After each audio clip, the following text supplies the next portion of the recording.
¿no es cierto?, condiciones para garantizar el derecho a la educación, a la salud y a una vida libre de violencia de las niñas y adolescentes indígenas. ¿Qué cosa hemos encontrado ahí? Este trabajo lo hemos realizado, pasemos por favor, una parte importante del trabajo de campo de este informe. Lo realizamos en ámbitos de Loreto, de Amazonas, digamos, con un enfoque. También ha abarcado algunas regiones campesinas, pero los grandes hallazgos que hemos podido encontrar han sido en la zona amazónica, ¿no? Relacionado, por ejemplo, a la falta de acceso de los estudiantes para que accedan a la educación secundaria. ¿Ya? Ese es un tema que en el 2000, que vinimos alertando desde el 2015, 2016 y el 2017 cuando hemos emitido esto, digamos que redondeamos el tema de la Defensoría. ¿Qué pasa? Aún ahora, con los datos del censo del 2017, solo 2 de cada 10 comunidades nativas cuentan con una institución educativa de nivel secundario. Solo 2 de cada 10 comunidades nativas. Y en el caso de las comunidades campesinas, solo 4 de cada 10 comunidades campesinas cuentan con una institución educativa de nivel secundaria. ¿Qué significa eso? Que los niños de estas comunidades, para acceder a la educación secundaria, se tienen que trasladar a otras comunidades donde sí haya la secundaria, ¿ya? Y esta necesidad de trasladarse a otras comunidades, ¿qué origina? Que los niños no tienen, digamos, en primer lugar, dónde quedarse durante el periodo escolar. Entonces, como no tenían dónde quedarse durante el periodo escolar, ¿qué se vieron obligados a hacer los padres de familia? A hacer unos lugares muy, muy precarios, ¿no? Con ayuda de la comunidad, a veces con ayuda de un municipio local, donde niños y niñas, todos mezclados, adolescentes, porque ya estamos hablando de secundaria, ¿no? Adolescentes, entre, ¿no? 13, 14, 15, 16, 17 años, a veces también había de 18 años, tenían que estar ahí todo el periodo escolar, pero con una infraestructura muy, pero demasiado precaria. Ya, tarimas de madera donde estaban, temas de infraestructura que no contaban a veces con puertas adecuadas para el tema de seguridad, no tenían garantizada la alimentación, por ejemplo, porque recuerden que el programa Caliwarma solo brindaba el tema del desayuno y el almuerzo, pero ¿quién atendía a estos chicos en las noches? ¿Y quién atendía a estos chicos los fines de semana?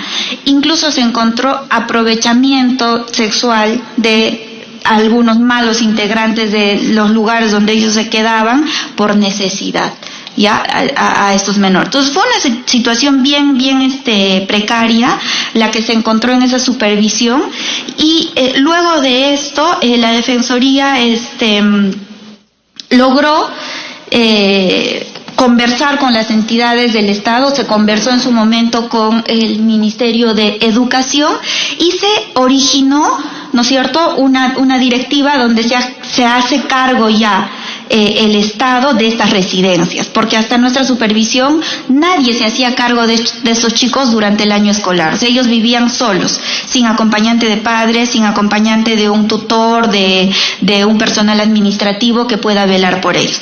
Entonces, actualmente, a partir de estos hallazgos, ya hay todo un modelo que también lo puede explicar, digamos, más detalladamente el Ministerio de Educación, pero en resumidas cuentas, ya el Estado ahora se ha hecho cargo de estas instituciones. Y a partir de esto también se han identificado, pasamos por favor esto muy rápido porque ya lo estoy resumiendo, se han identificado ya instituciones educativas, ¿no es cierto?,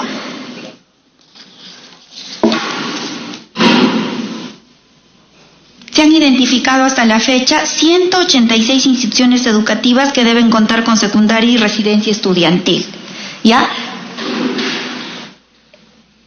¿Está bien el PPT? ¿Se puede leer?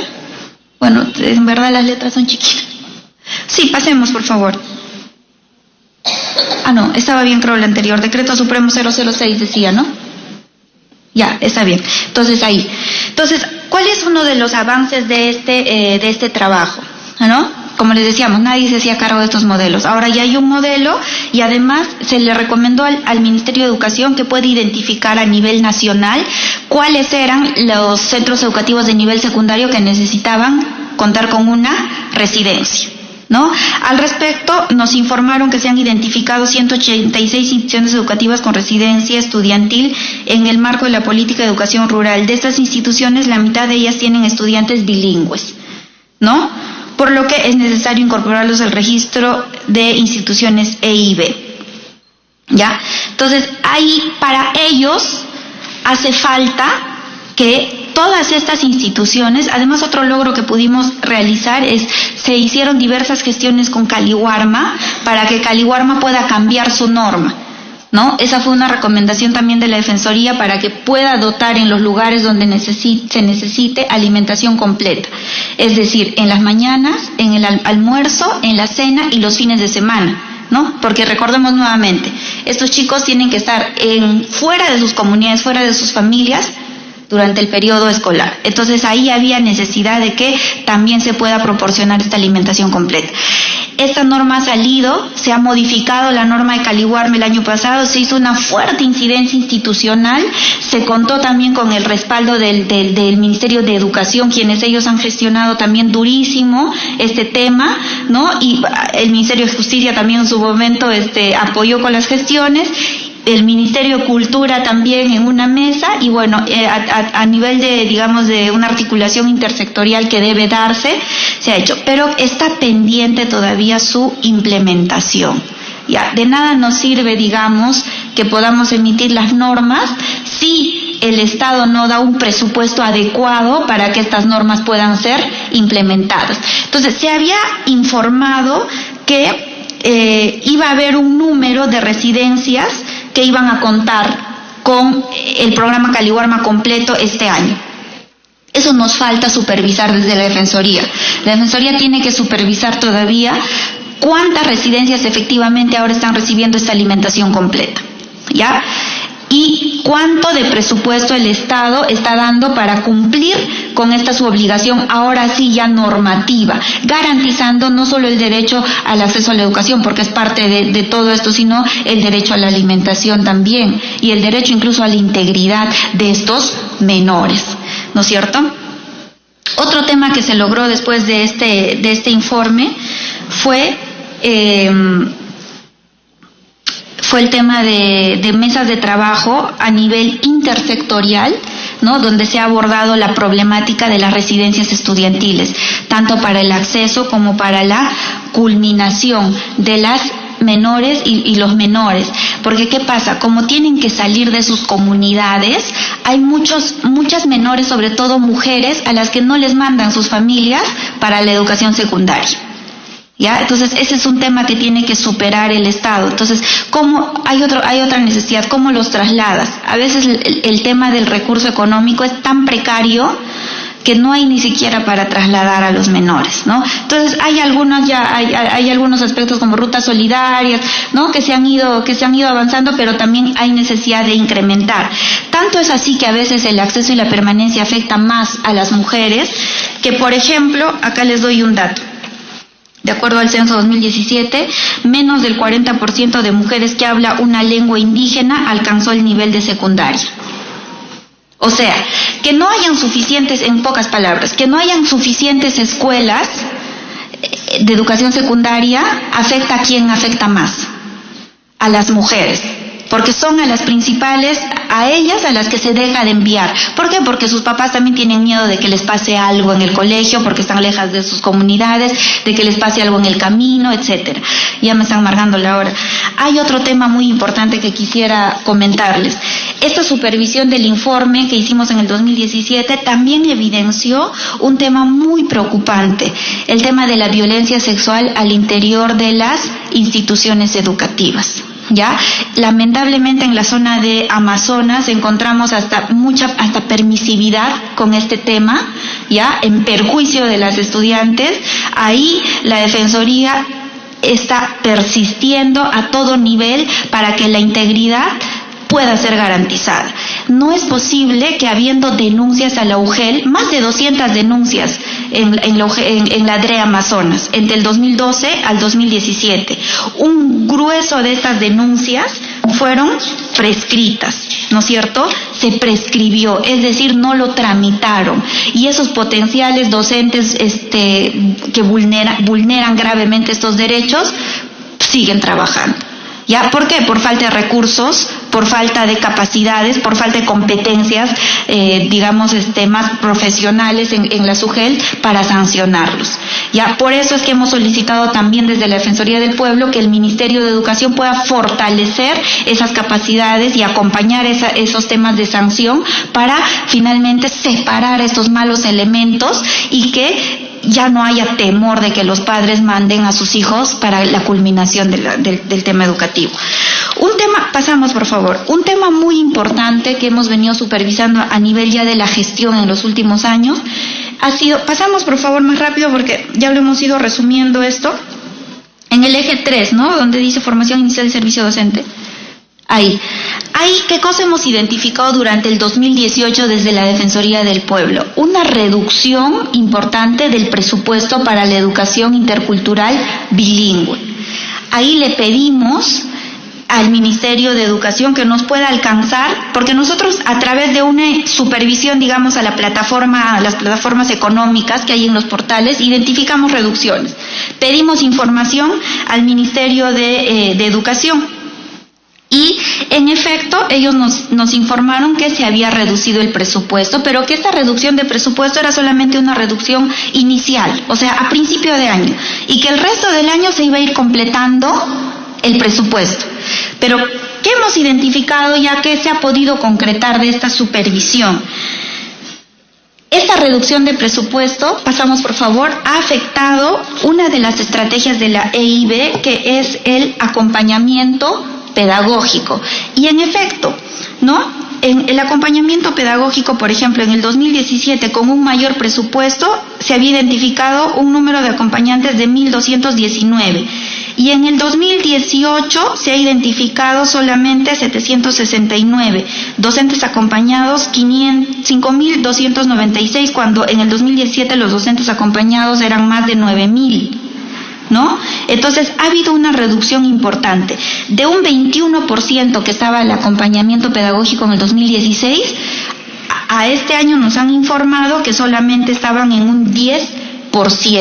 Y esto afecta gravemente a criterio de la Defensoría del Pueblo la calidad educativa de los estudiantes indígenas, por lo cual, sin entrar en la metodología del acompañamiento, que es una metodología que sí creemos que debe ser mejorada, consensuada, pero sin entrar en este debate, digamos, lo que no se puede permitir es que sin un nuevo análisis profundo del tema se haya reducido sin mayor explicación el número de acompañantes en perjuicio de los estudiantes indígenas, se haya reducido sin ninguna explicación el presupuesto, por lo que desde la Defensoría del Pueblo solicitamos, ¿no es cierto?, al Ministerio de Educación que estas deficiencias y retrocesos en materia de presupuesto puedan ser revertidos para el próximo año, y en eso estamos seguros que desde el despacho, como el despacho del congresista, que están pendientes de la EIB, tiene que apoyarse al sector educación para que este presupuesto pueda incrementarse. No es posible que una política que todavía recién está fortaleciéndose, recién está caminando, recién está dando frutos, más bien le corten el presupuesto, cuando lo que deberían hacerle es incrementar, porque todavía hace falta en trabajo secundario, todavía hace falta en trabajo inicial, todavía hace falta fortalecer a nivel superior inclusive. ¿Ya? Entonces, este es un aspecto que sí quisiera que esta oportunidad pueda servirnos. Tal vez a manera de preguntas ya les podemos luego compartir algunas cosas, porque también, como les comenté al principio, el tema de la educación para la Defensoría del Pueblo es amplísimo y tenemos muchos hallazgos, ¿no? Por ejemplo, otro hallazgo, ya para concluir, ha sido que dentro de estos retrocesos a favor de la educación de los indígenas, también se observó un retroceso en la reducción de la oferta de la beca 18. ¿Ya? Ahí, por ejemplo, nosotros tenemos que para el 2017 se otorgaron 374 becas en la modalidad de IB, mientras que para el 2018 solo se han otorgado 100 becas. Acá nos informaron eso, ¿no? Entonces, hay que ver, para el 2019 se han dispuesto, dice, 100 becas en la modalidad de IB. Entonces, eso también es un tema que tenemos que supervisar para ver por qué hay estos retrocesos y para que se revierta. Y finalmente, ya para concluir, yo me quiero referir a un tema muy importante. Si bien a nivel de nuestros hallazgos del último informe de niñez que sacamos se avanzó en temas de, por ejemplo, normatividad para velar por las residencias y en temas de alimentación, y también se ha fortalecido desde el Ministerio de Educación algunas acciones sancionadoras, sí nos preocupa la Defensoría del Pueblo que desde nuestros hallazgos 2016 para adelante hasta la fecha no se ha construido una sola residencia estudiantil. Entonces, ese es un pedido que nosotros reiteramos para que el Estado pueda redoblar sus esfuerzos y pueda adoptar acciones para que se logre la construcción de las más de 180 residencias que se han identificado y pueda dotárseles de una estructura que garantice su adecuado, digamos, acceso a la educación y adecuada seguridad de acuerdo a las condiciones de cada una de las comunidades en las que estas residencias se encuentran. Bueno, muchas gracias.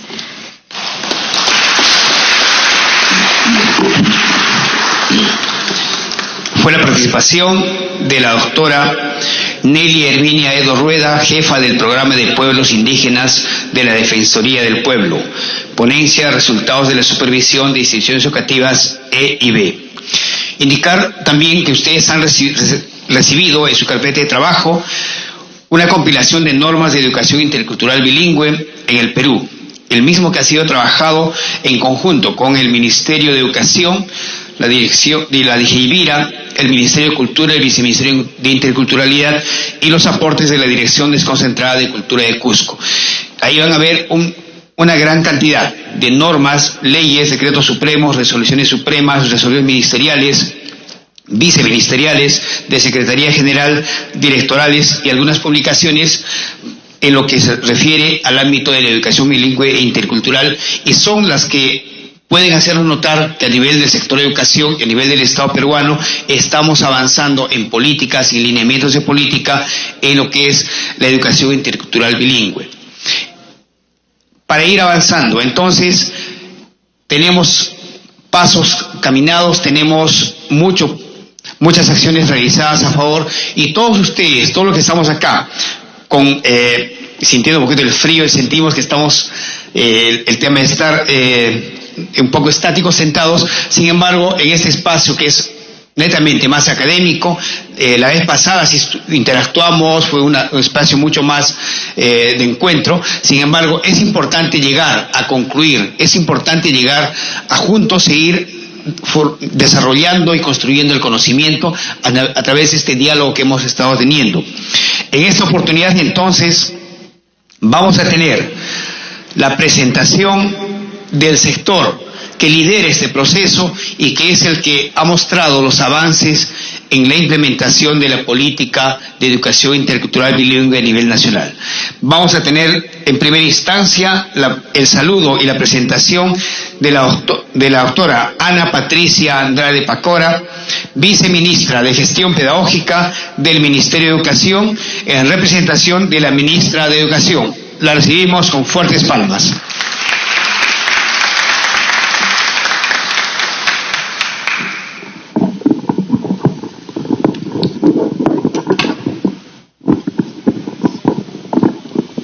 Problemas de altura. Si quieren lo sacamos. Ya. Esos son los problemas de altura, pero no de alta altura, sino de baja altura. Bien, buenos días con todas y todos.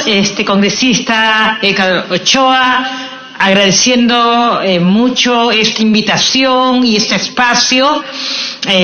Desde el sector, desde el Ministerio de Educación, estamos convencidos que la única manera de sacar adelante todos los enormes, grandes y diversos desafíos que tenemos como Ministerio de Educación para atender el derecho a la educación de todos y todas en nuestro país, es tal el desafío y es tan complejo que solos no podemos. Esta es una tarea realmente de todos, y en ese sentido el rol que juega la Defensoría del Pueblo, el rol que juega el Congreso, el rol que juegan sectores claves como el Ministerio de Cultura y por supuesto el de ustedes He escuchado atentamente, muchos de ustedes son estudiantes de universidades, ¿no? Es realmente una valiosísima oportunidad. Mi presentación, la presentación que vamos a hacer como sector tiene dos partes. Hay una primera parte introductoria donde yo quiero un poco contar y comunicar cuál es el sentido o la manera como estamos abordando este desafío en particular de la educación intercultural bilingüe. Y un segundo momento en el cual Nora Delgado, la directora de la dirección correspondiente, va a hacer ya precisiones más técnicas y temáticas. ¿Cómo se pasa? Allá. Yo digo, ok. Bien. En primer lugar, ¿cuál es nuestra visión? Como todos ustedes saben, el currículo es por favor, la siguiente. Ahí. A ver, acá la mayoría de ustedes son educadores, por lo que he podido escuchar, o se están formando como educadores. Por lo tanto, más o menos podemos entendernos el mismo lenguaje. Siempre que hablamos del currículo y del currículo de educación básica, no estamos hablando de otra cosa que de una herramienta que es técnica y política. Es técnica porque organiza los aprendizajes que hay que garantizar y que le ayudan al docente a organizar justamente su trabajo cotidiano con sus estudiantes, ¿no? De grado en grado a lo largo de la básica. Pero es también una herramienta política porque sintetiza el currículo de educación básica, sintetiza la gran apuesta que tenemos como país. Es la mirada del país que queremos y por lo tanto del tipo de personas que la educación debe formar. Nuestro currículo tiene, ustedes seguramente saben, en la educación básica, 11 grandes aprendizajes que se desagregan en un conjunto de competencias que van progresando a lo largo de la educación básica de menor a mayor complejidad desde el inicio hasta el final. Y además tenemos un conjunto de enfoques que son como los lentes o los valores o los principios con los que queremos impregnar a ese tipo de persona que la educación quiere formar, debe formar para el país que queremos. Y esa frase lo resume. La educación tiene la obligación y el deber de contribuir a la formación de ciudadanos y ciudadanas, personas capaces de desarrollar sus proyectos de vida articulados al bien común. Porque lo dice la Ley de General de Educación, además, la educación tiene dos grandes finalidades que no podemos olvidar y que siempre tenemos que tener presente. Pasamos por la escuela, pasamos por la institución educativa para hacer y hacernos mejores personas. Es decir, personas seguras, personas confiadas, personas que nos valoramos y que por lo tanto tenemos aspiraciones. Todos acá tenemos aspiraciones. ¿Quién no la tiene? Todos tenemos sueños, todos tenemos metas. Como persona, como sujeto individual, claro que tenemos metas y queremos desarrollarlos. Y la educación ofrece esas herramientas que permiten justamente desarrollar las capacidades para ser esas personas, esos individuos sanos, que podemos relacionarnos con otras personas, ¿no? Ser felices, trazar nuestra ruta personal de vida. Pero la segunda finalidad es contribuir al desarrollo del país, es contribuir a la formación de una sociedad que es la que queremos, una sociedad justa, una sociedad democrática, una sociedad donde todos y todas nos miremos con el mismo respeto y con la misma valoración, una sociedad donde la diversidad sea realmente una riqueza, donde la diversidad no signifique desigualdad, donde cada uno de nosotros, además de ser personas con aspiraciones personales y proyectos de vida, somos personas comprometidas con construir esa sociedad, con enseñar, con aprender y enseñar a quienes nos rodean y más allá, a que justamente el gran desafío que tenemos como país es romper esas barreras que nos separan. Es vernos como iguales, porque la ley dice que somos iguales, pero en los hechos todos lo sabemos muy bien que lamentablemente no lo somos. Las evaluaciones que se realizan en nuestro país, todo el mundo habla de las evaluaciones en comunicación y en matemática, pero no solo estamos evaluando comunicación y matemática, estamos evaluando ciudadanía. Y les voy a dar un dato. 1 de cada 3 estudiantes de primaria, 1 de cada 3, preferiría que en su salón de clases no haya estudiantes que tienen otra lengua, que pertenecen a otra cultura. Primaria, 1 de cada 3. ¿Y eso de dónde viene? No viene en nuestros genes. No nacemos con un gen discriminador. No existe un gen discriminador. Nos socializamos. Y estamos hablando de chiquitos y chiquitas de primaria. 6º de primaria, si no me equivoco, es la evaluación. ¿Dónde lo aprendió? ¿Y dónde se reforzó? ¿Dónde lo aprendió? ¿El primer espacio de formación? ¿Cuál es? ¿Cuál es el primer espacio de formación? ¿Cuál es? Es la familia. Y la escuela es la que tiene la obligación de justamente fortalecer aquello que es un bien, que nos traza, nos encamina a esa ruta del bien común, y cuestionar radicalmente aquello que nos separa. Esa es nuestra función como educación. Hace poco nomás, ¿qué discusión hemos tenido en relación al currículo? Justamente por defender uno de esos grandes enfoques que nos va a permitir ser y hacernos personas iguales realmente, ¿no? ¿Cuál es el enfoque de género? Ustedes son testigos. Para llegar a esa apuesta, a esos ciudadanos capaces, ¿no?, de desarrollarnos como personas, pero también aportar bien común, nosotros tenemos ciertos enfoques que a veces se olvidan, ¿ya? A veces se olvidan y yo quiero recordarlos. Y no basta con recordarlos, hay que interiorizarlos y hay que preguntarnos cada día cuánto estamos contribuyendo a lograrlos. Enfoque de derechos, enfoque de interculturalidad, y a propósito de la pregunta de varios que me han antecedido, si la EIB es algo que se quede en el piso 9, no es así, estimado congresista. Mi presencia es testimonio de que la interculturalidad es uno de los grandes enfoques de la educación básica, y la interculturalidad es para todos y todas. Y cuando hablamos de todos y todas, no solo estamos hablando de las culturas originarias y la monolingüe castellano occidental. Tenemos ahorita nomás a hermanos y hermanas de Venezuela y un comportamiento xenofóbico que lamentamos todos, pero que cuántas veces nosotros nos expresamos de esa manera. Entonces, derecho, interculturalidad, inclusión, género, el bien común. Esa es una apuesta de la educación básica. Y cuando digo que es una apuesta, quiere decir que no es un aprendizaje, un área, un curso, que se trabaja en la hora de 9 a 10 de los lunes y los miércoles. No, los enfoques son prácticas que se tienen que dar constantemente en todas las áreas, en matemática, en comunicación, en personal social.